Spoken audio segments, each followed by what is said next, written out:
વિકાસ, પ્રગતિ અને પવિત્રતા. દીપમાલા ન્યૂઝ. નમસ્કાર. સતરાલ ખાતે ભાજપ ચૂંટણી કાર્યાલયનું ભવ્ય ઉદ્ઘાટન. મોટી સંખ્યામાં કાર્યકરો, મતદારો ઉપસ્થિત રહ્યા.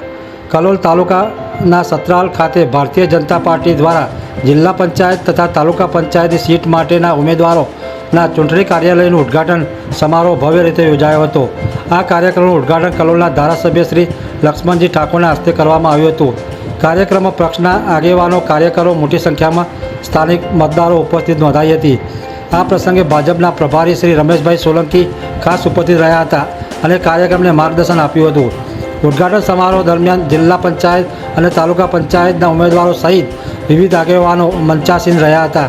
કાર્યક્રમમાં જિલ્લા પંચાયત સીટના ઉમેદવાર રંજનબેન મનોજભાઈ સોલંકી, તાલુકા પંચાયતના ઉમેદવાર ઋત્વિક કુમાર નાડિયા, રાજનબેન સુનિલજી ઠાકોર, ઈશ્વરજી મંગાજી ઠાકોર, એપીએમસી ઇન્ચાર્જ નવીનભાઈ પટેલ, હર્ષદભાઈ પટેલ, વીણાબેન શ્રીમાળી, હંસાબેન ઠાકોર, પંકજભાઈ પટેલ, નાગરજી ઠાકોર સહિત પક્ષના અગ્રણી હાજર રહ્યા હતા. કાર્યક્રમની શરૂઆત સ્વાગત વિધિ સાથે થઈ હતી, જેમાં કલોલના ધારાસભ્ય શ્રી લક્ષ્મણજી તથા ભાજપના પ્રભારી શ્રી રમેશભાઈ સોલંકીનું ભાજપના આગેવાનો અને કાર્યકરો દ્વારા ઉષ્માભેર સ્વાગત કરવામાં આવ્યું હતું.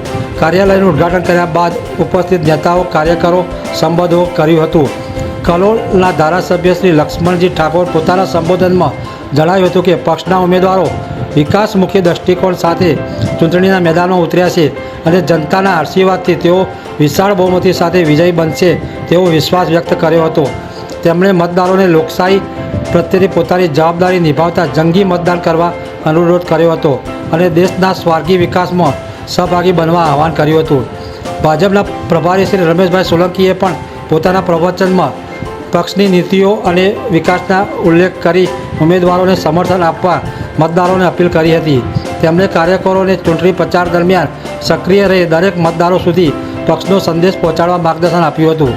અંતમાં ધારાસભ્ય લક્ષ્મણજી ઠાકોર તથા પ્રભારી શ્રી રમેશભાઈ સોલંકીએ જિલ્લા પંચાયત અને તાલુકા પંચાયતના ઉમેદવારોને જંગી બહુમતીથી વિજયી બનવા શુભેચ્છાઓ પાઠવી હતી. કાર્યક્રમ સફળતાપૂર્વક પૂર્ણ થયો હતો અને કાર્યાલયના ઉદ્ઘાટન સાથે ચૂંટણીની પ્રવૃત્તિઓને વેગ મળ્યો હતો. દીપમાલા ન્યૂઝ, કલોલ.